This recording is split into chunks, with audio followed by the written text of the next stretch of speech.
I'm Evelyn Lopez. Welcome to Sustainability in Your Ear, the Earth911.com podcast for the week of September 10th, 2018.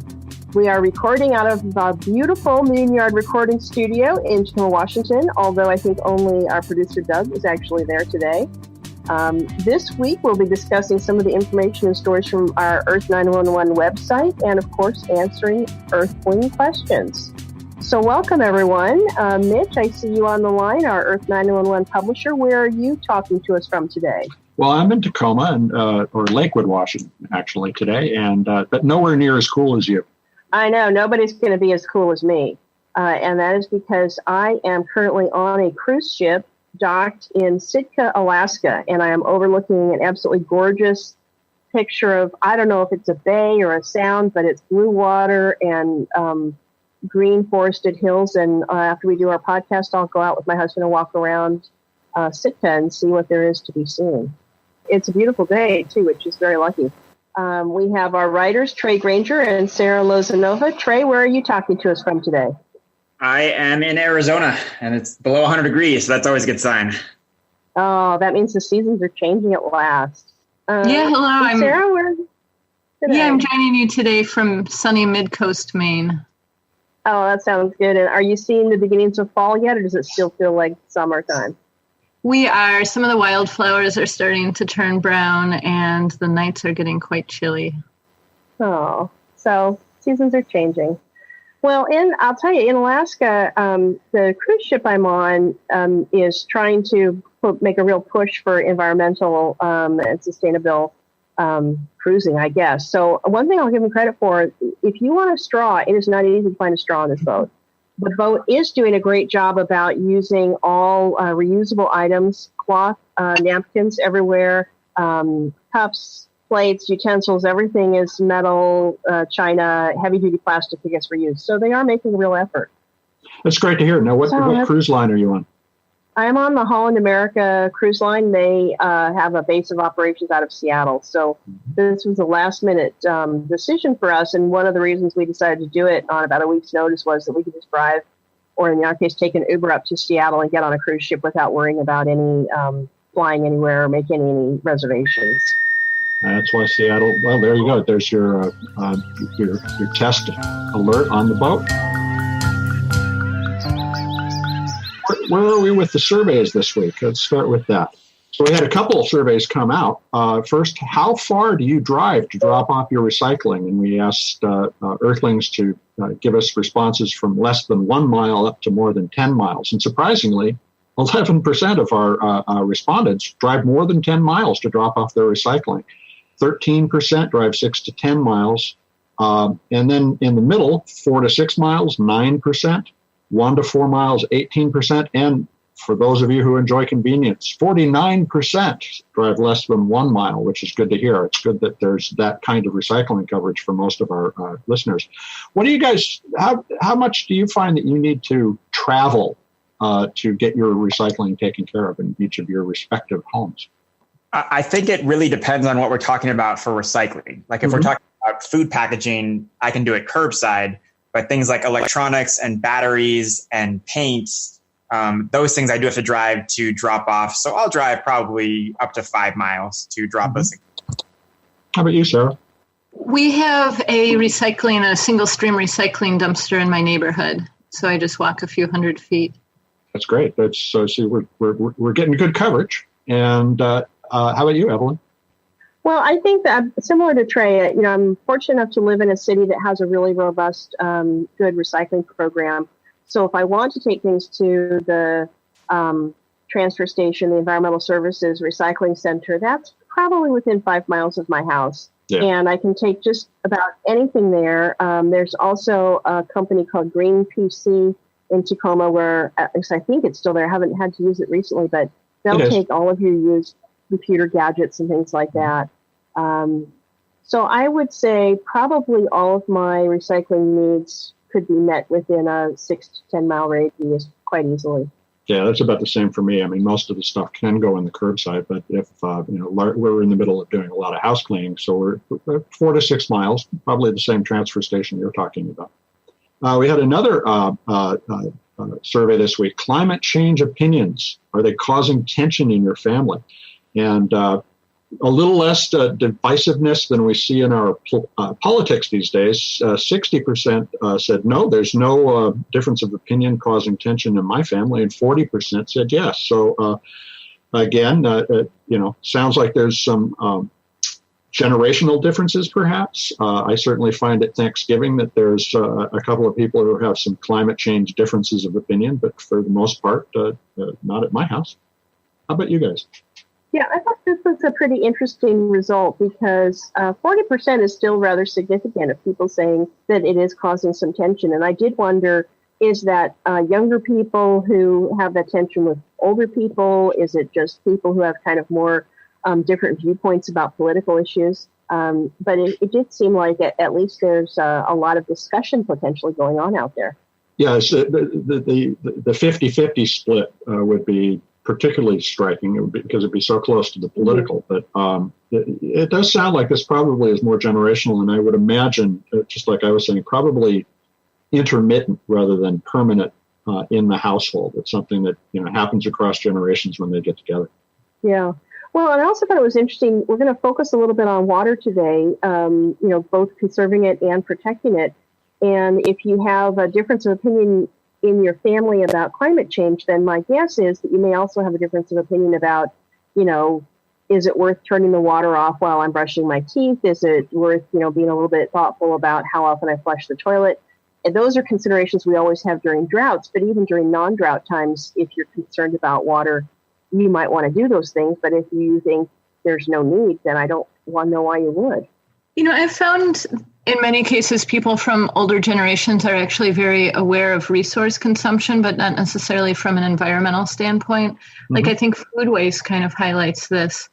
I find many people from my parents' or grandparents' generation are really mindful of food waste, whereas I think people from my generation or a generation younger often don't think much about it and kind of buy whatever looks good at the supermarket and dispose of what doesn't get consumed.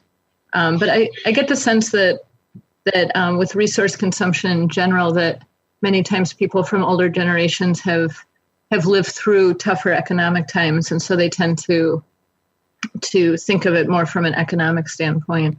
Yeah, it was definitely the case in my household that my Depression-era parents were very aware of food waste.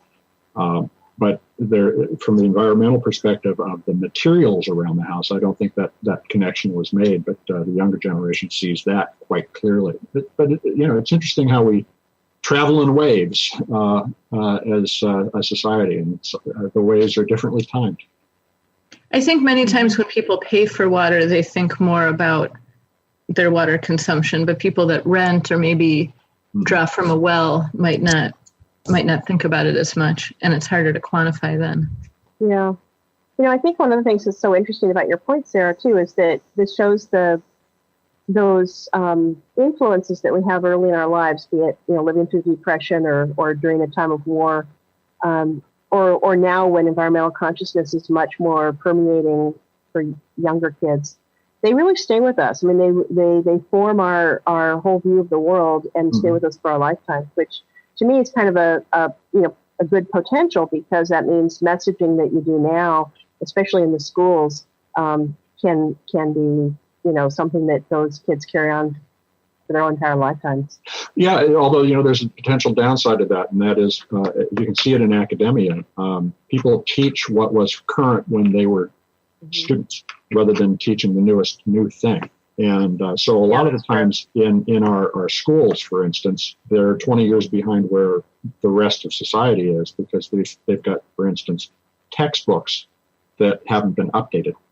So it's really interesting how this permeates or propagates through the society. It's not something simple. Mm-hmm. Well, we also have a couple of interviews up on our website now that I wanted to touch on. First, Mitch, you did an interview with Bill Maynard, who's a leader in the American Community Gardening Association, about the American Community Gardening Association's annual conference, which is going to take place in Atlanta September 13th through 16th. What did you think about that interview? Was anything a surprise?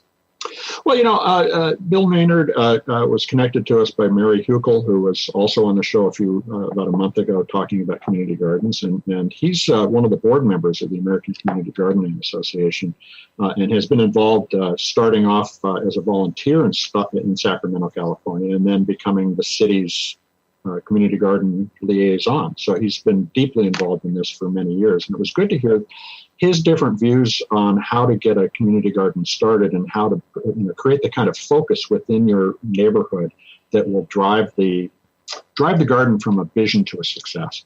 So it was a lot of good information about how to get started, and also a sense of what they're going to be doing at the conference and the kinds of issues that are coming up, and they have to do with bringing more communities, stressed communities, to gardens. PTSD survivors, inner city neighborhoods where there's an opportunity for people to sort of take ownership of the community and the neighborhood. And it was refreshing to hear that all of these ideas are going to be discussed. It isn't, just talking about when to plant and what to plant. There's a real social movement going on around community gardening. I encourage people to take a listen. It's about a 10, 15-minute conversation, and you'll learn a lot. That's great. So you have a little bit of a longer interview up that just got posted with Adam Sachs of Biodiversity for a Livable Climate. You were talking about land restoration. So when we were offline, you mentioned that there's also a video as part of that. So tell me a little bit more about that and why we should go find that on the website. Well, so the video is actually probably the best way to consume that podcast, because Adam had a presentation that he was showing along with the conversation that we had. So land restoration is using natural processes or kickstarting natural processes to bring land back to an environmentally balanced existence.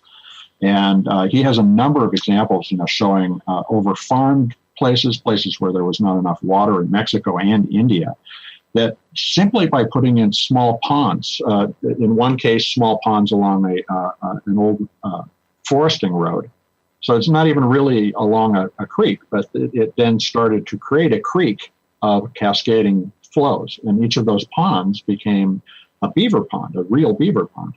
And that helped bring the entire land back to being fully with enough water and with a broad range of different kinds of wildlife and fauna, flora and fauna. And so it was really interesting because you get to see these places that look like they could not recover at all coming back, and because of nature. The whole session is about 55 minutes long, and there's a lot of information about how this can be done, where it's most effective. And Adam's been studying this for about 15 years and has been leading a series of conversations, 15, 16 different conferences now over the last 5 years of experts talking about how to do this. So if you want to get a sense of even, how to bring back some land you might own or have access to, it's a great resource. Okay, well, that sounds really promising. I'll take a look at that video.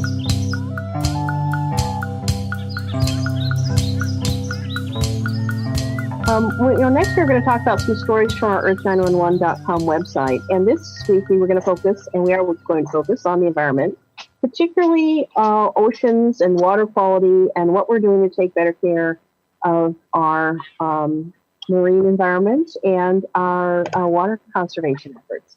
So our first story is 8 ways to green your water. And Sarah, did you want to talk about that story? Yeah, I think water is a fascinating topic. I went on a backpacking trip when I was about 19 in the desert in southern Utah, and we had to carry our water because we often wouldn't have a source of water for a day or two at a time. And that's when it really dawned on me how it really is our most precious resource. And you really start to think about it differently when you've carried it, and then you're not going to waste a gallon of water rinsing off a toothbrush.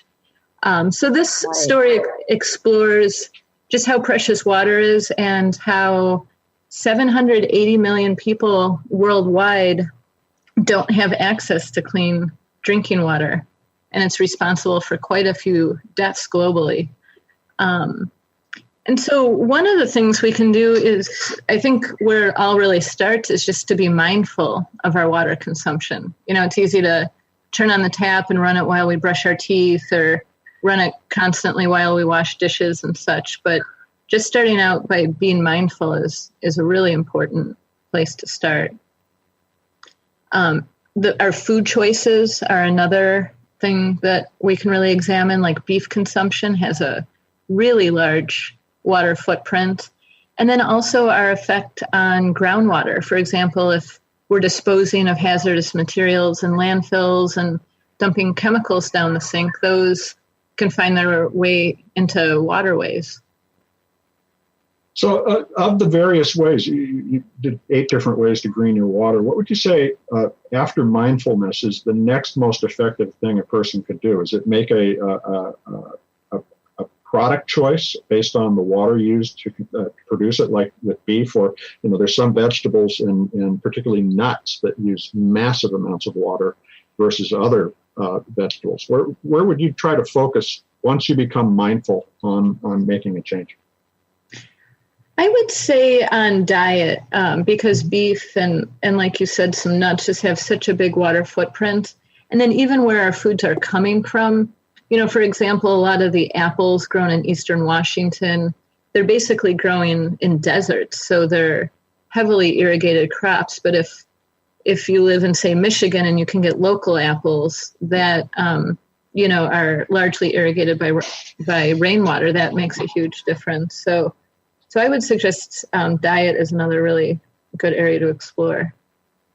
It's interesting. I mean, you're talking about mindfulness and awareness. The way I lost a lot of weight over the last few years, and it's by being mindful of how much exercise I was getting and what I was eating, and I was tracking it using apps. It'd be interesting to see an app that made you aware of your water usage. That'd be a great idea. Yeah, at waterfootprint.org, they actually have a calculator that'll help you determine how water intensive your lifestyle is. It's waterfootprint.org. Great. Yeah, and it includes things like you said, like diet. Because I was thinking, Sarah, so let's say you were someone who was not really paying very close attention to water consumption. What would be a couple of things that you could do in your daily life that would start getting you into being more mindful and more sensitive to the water you might be using and wasting? I think one great place to start is by installing low flow fixtures, because that kind of dummy proofs it a little bit. And then it also, if you really do enjoy taking 20-minute showers, you can still half your water consumption. And another thing that's really interesting about water is that when we conserve water, we also conserve energy. Like a lot of the water that we consume is heat. And also another thing is that water requires energy to get to us, to be pumped and then to go to a wastewater treatment facility when we're done. So it's kind of, it has a ripple effect, shall we say. Mm-hmm. While there's a lot of good tips in this story, it's actually a really good story. I'm glad one thing we avoided mentioning, because it's a question I get asked a lot, is whether you should or shouldn't rinse out your recyclables before putting them in the bin. So I'm glad we didn't mention people that they shouldn't do that. You definitely should wash out your bottles and cans before you recycle them, even though it's going to take some water use. There are trade-offs. Yeah. And that's a great thing to use cold water for. With conserving water, we can also become aware of when we need hot water and when not. And I think in many cases, cold water works very well for rinsing recyclables. Absolutely. And I would just fill up a sink like with 2 or 3 inches of water and just rinse that way instead of running the tap the entire time you're rinsing. Yeah, especially if you have multiple items.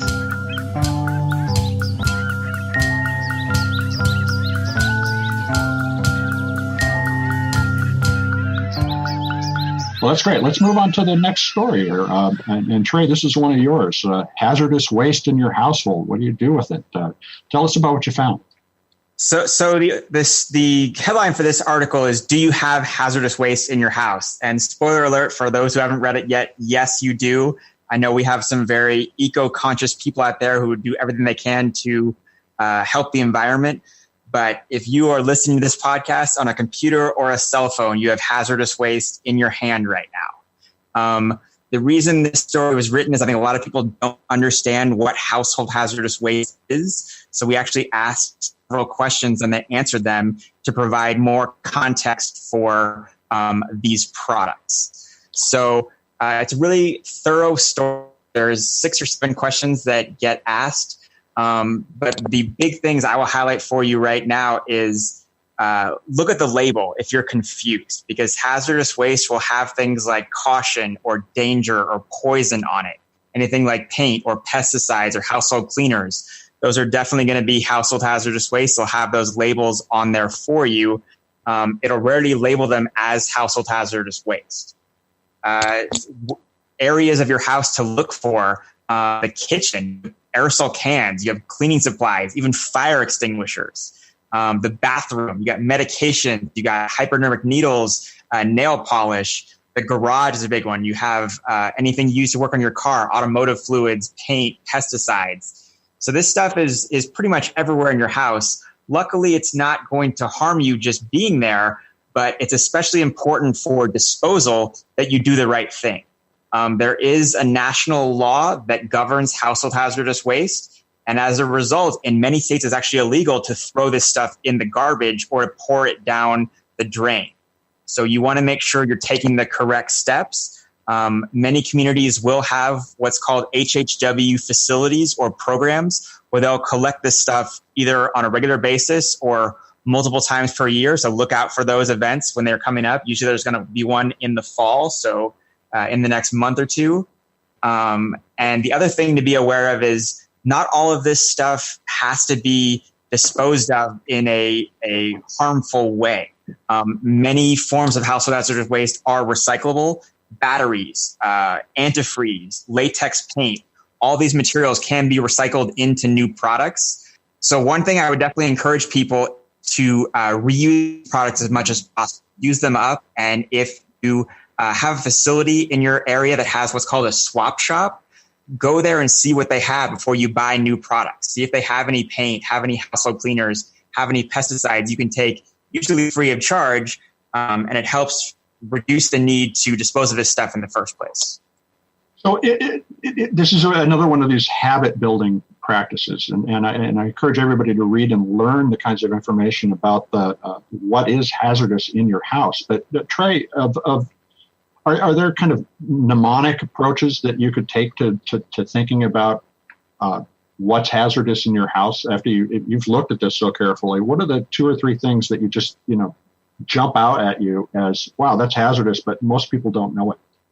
I think most liquids that you would store away from kids are going to be hazardous. So any sort of bleach or cleaners that you have in your kitchen, any sort of car fluids in your garage, those are the kind of things that, if you're keeping away from your kids, you definitely don't want to pour it down the drain.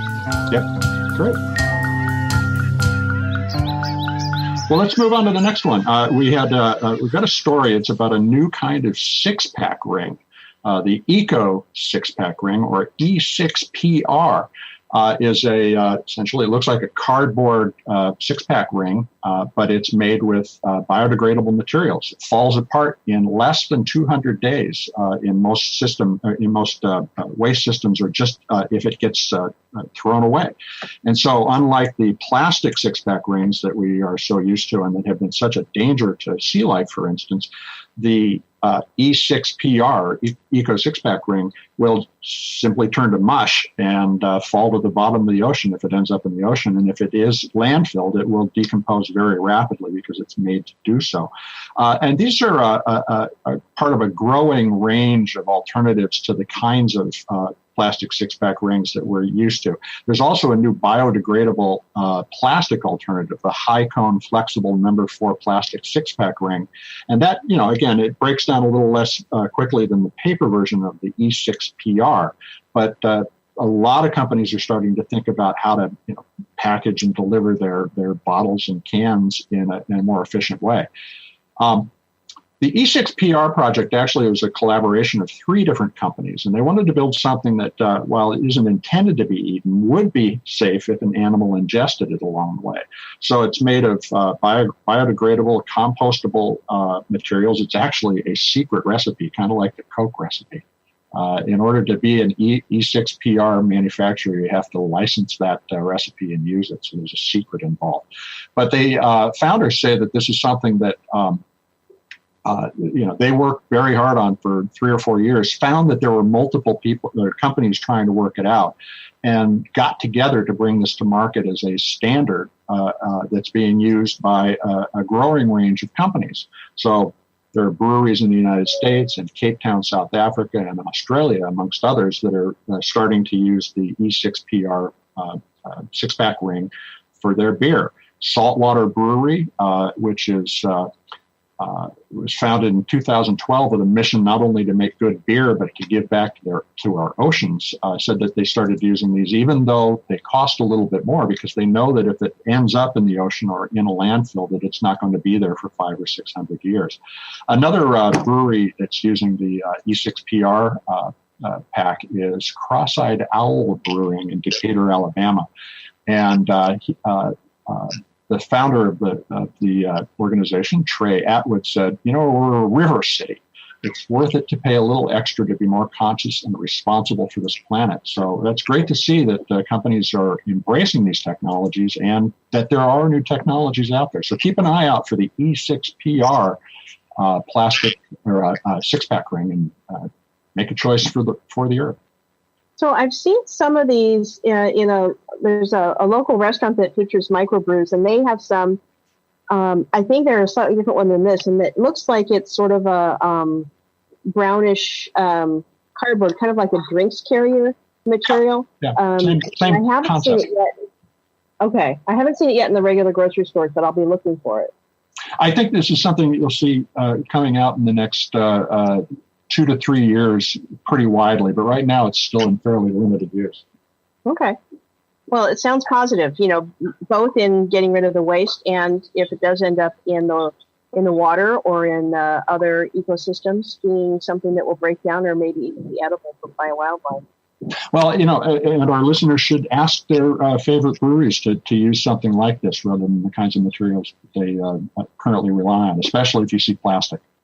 And Mitch, you mentioned the High Cone company. They actually have a mail-in program for six-pack rings. So for those who have rings that they can't recycle at the curb, you can actually mail them in to High Cone, and they use them to make their biodegradable. Well, let's move on from there. Since we've been talking about sort of ways to reduce the pollution going into the waters, I wanted to talk about an article that's been up on our site called Seabin Project Aims to Reduce Ocean Pollution. And the Seabin Project, and Mitch and I were discussing this offline. I can't remember if we discussed this on the show or if we discussed this sort of before a show, but it's a really fantastic program. The Seabin is an actual kind of little vacuum type piece of equipment that floats in the water and sucks in garbage. You've probably seen videos of this on Facebook where it's sucking in like a container full of garbage. It's like a Roomba. Yeah, in corners, and it's sort of like the size of a bucket, and sits there in the water and just sort of, sucks in the garbage with the water. The water goes out, the garbage stays in. And it's a wonderful invention. And one of the things that we were talking about offline was Mitch had posted on our Earthling forum an article to try to get some momentum to get a couple of these in our Tacoma area. So what we were talking about was whether that article on the Earthling forum had really had any legs or what kind of response it got. And it seemed like maybe it wasn't really trending in any way. Well, I thought... Yeah, we started that was almost the first posting on the forums, and we've seen some activity. That was early days. Yeah, definitely early days. So I did a little math just to figure this out. What would it cost to have 3 or 4 of these in Tacoma? Because we have several different waterways. It would be great to be vacuuming. The marina, there's several shorelines that we could do. So these things cost about $3,700, $3,800 when you buy 10 of them. So in order to get 10 of these for Tacoma, we would need about $37,600. And you need probably some staffing, because somebody has to go out and as you say, clean these every day, right? They need to be, the bag inside needs to be empty. And so roughly speaking, for $100,000 a year, I think that we could have somebody operate maybe 20 of these over the course of the full year, and really clean up these waterways. I said I would put up $100 to do that if 999 other Tacomans would join me. So maybe what we need to do is reach out to the Tacomans and see if we can kickstart this kind of thing, because look, these tools are emerging all over the place. There's lots of other Seabin-like devices. Some are being deployed to clean up the garbage patches, for instance. We can start as citizens just organizing these things. We don't need to turn this into a federal program. So I think we should, and I'm willing to take on this challenge myself, and I'll, boost it out on, Facebook and Twitter and see what I can get going. I'll contact my city council members that I know, and maybe contact who I'm thinking is there's a Sea Scout base in Tacoma that this might be a good project for them to be involved in. And then, of course, the port. And the port actually has considerable resources, and frankly, they don't do a lot for good PR in their environmental conservation arena. So this might be something that they would be interested in too. It would be great to turn this into an example that other cities can use to understand how they can get this kind of project done. So let's do it. Let's do it, and we'll report back on future podcasts. And indeed, and watch the site as well. So we'll do some stuff there. Yeah, watch the website. We'll have some stuff. And if you haven't read that article on Seaban, it's up on the website, and it is very interesting. Yeah, there's one more story just related to that. We had a nice piece about a Girl Scout who's saving our oceans. It's at Earth911.com, Girl Scout Saving Our Oceans. Take a look at it. This is the kind of self-organizing youth movement that we need. And it would be great to see, just as we were talking about Tacoma adopting this, if individuals all over the country will start thinking this way. Yeah, I agree. I think that's a really nice story. Positive about Girl Scouts and positive about some of the things that young people can do to really make a difference. So that brings us to our Earthling questions. And our first Earthling question comes from Julie in Colorado Springs, who asked us on Facebook, can file folders with the metal fasteners be recycled with paper? So what do you think, Mitch? Trey, what do you think about that? Well, I'll toss this to Trey because he's an expert. But my feeling was that you're going to want to pull the metal fasteners out if you want to be the best recycler you can. But Trey, you've got more thoughts on this. Yeah, Mitch is definitely right. The more you can separate materials before recycling, the better it's going to be. I mean, if you could take paper clips and staples off your paper, it would be great as well. For the actual recycling process, though, as long as you can remove it, the recycling company is going to be able to remove it. So you don't actually need to remove these metal fasteners before recycling. It's more helpful if you do. So when they go into the recycling process, they get basically ground up, and then a lot of water is mixed in. They make a pulp, and they pull the contamination like the metal out. Correct. Okay. Yeah, so what I'm hearing from both of you is your optimal recycling is to remove the metal work from your paper and recycle it. But if you can't do that, recycle it anyway, because the recycling process will take care of separating the paper from the metal. And if you've got paper, put it through the recycling process. Don't throw it into the landfill. Yep. And then our second question, also via Facebook, Corky on Facebook asks, is there a place that will give you cash for used tool batteries like the ones in the picture? And the picture was a DeWalt 18-volt XRP rechargeable battery. So what do you guys think about that? Is there a place where you can cash back on those batteries? Well, actually, we do have a story, and it's a story from 2009. So we one of the things we'll do after getting this question is update this. However, it deals specifically with DeWalt. DeWalt ran its first recycling program in October 2008 for its rechargeable batteries and collected almost 24,000 pounds of them.